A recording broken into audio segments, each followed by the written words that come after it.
Você poderia nos contar um pouco por que esse recuo mais cedo da indústria no PIB do país em relação ao que aconteceu em outros países?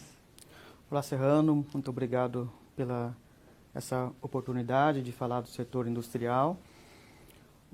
A indústria brasileira ela começou a perder participação no PIB muito precocemente, né?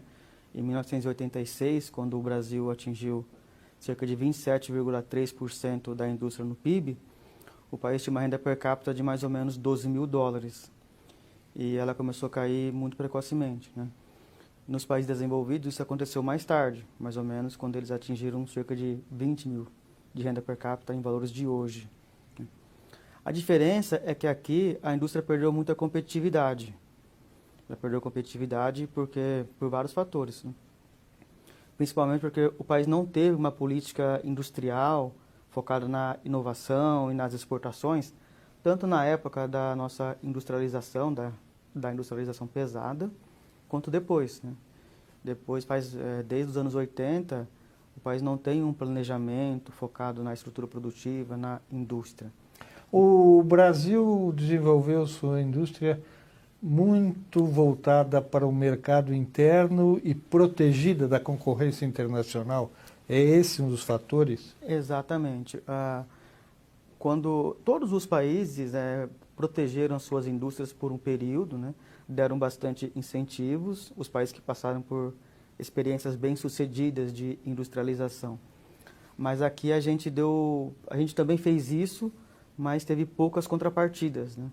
Poucas contrapartidas, metas, monitoramento das metas, punição e abandono de perdedores. Então a gente teve uma indústria muito mais focada para o mercado interno, teve os benefícios, mas ela não teve competitividade para exportar, ela não inovava, né?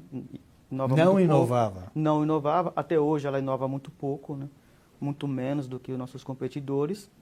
E por não inovar, não ter competição, principalmente em alta e média alta tecnologia, que são setores em que o desenvolvimento tecnológico é muito importante, é muito relevante, a gente acaba perdendo competitividade para os países estrangeiros, né?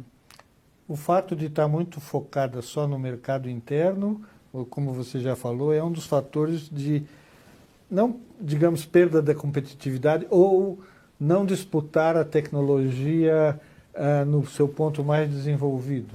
Não, ser voltado para o mercado interno tem dois problemas. Um problema é que ela é uma indústria menos eficiente, né? É uma indústria que ela compete só aqui dentro, né? Para competir nos mercados internacionais, tem que ter um produto mais eficiente e um preço competitivo. Perfeito. Então a gente não chegou nesse estágio em vários segmentos industriais, né? Uhum. E além disso, ao não exportar, deixa de crescer menos, porque exportação é crescimento na veia, né? Uhum. O país poderia ter crescido 0,5% a mais do PIB, ou até 1% em alguns momentos, se a gente exportasse mais, exportasse igual os países líderes hoje, como Estados Unidos, Japão, Alemanha, China, Coreia, que crescem bastante focado no mercado interno, mas também exporta bastante, né? Mas você diz no seu trabalho que os setores mais prejudicados foram os setores de alta tecnologia. O Brasil nem chegou a entrar de maneira consistente nesses setores. É isso? A indústria ela tem perdido competitividade de maneira generalizada em vários setores. Alguns mais, outros menos, né? Acontece que no estágio intermediário do desenvolvimento, os setores de média e alta tecnologia, eles são muito importantes, né?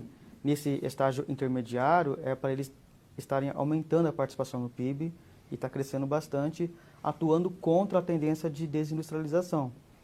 E nesses setores a gente começou, nesse estágio intermediário baixo, que o Brasil tem uma renda per capita hoje de 15 mil dólares, né? Só para uma comparação, os Estados Unidos têm uma renda per capita de 60 mil dólares, 4 vezes mais. Uhum. Então a gente tem um nível de renda per capita intermediário baixo. Esses setores começaram a perder participação precocemente. Uhum. Então isso acaba tendo consequências negativas para o crescimento, porque são setores que tendem a inovar mais, a desenvolver tecnologia, a gerar mão de obra qualificada. Que setores seriam esses? indústrias de equipamentos de informática e produtos eletrônicos, farmacêutica e aviação. Isso é alta tecnologia.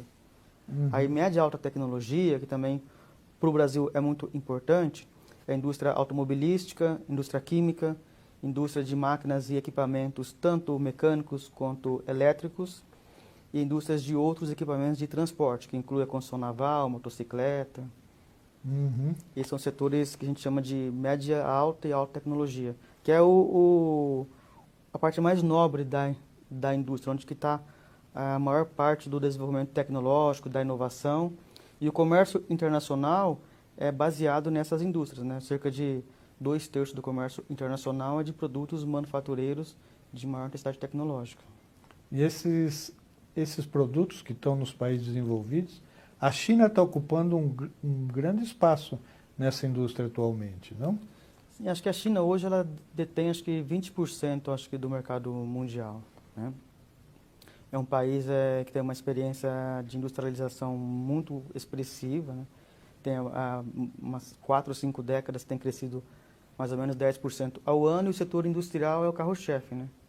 Então, tem desenvolvido, começaram com as indústrias mais básicas, intensivo em trabalho, como têxteis, calçados, vestuário, né? Começaram como a gente começou. Começaram como agente, né? Como todo mundo começa, né? Indústria de alimentos, mas também conseguiram passar algumas etapas, né? Hoje em dia, a China concorre com os Estados Unidos e tem alguma vantagem em algumas áreas, em áreas tecnológicas, áreas-chave, né? Temos hoje o imbróglio entre o governo Trump e a empresa chinesa Huawei, porque eles querem interromper o desenvolvimento chinês nessa área que é vital para os Estados Unidos, né? Que é a área mais nobre do desenvolvimento hoje, que é a 5ª geração de telecomunicações. Eu me lembro, no fim da década de 70, começo da década de 80, a grande discussão sobre a lei de informática.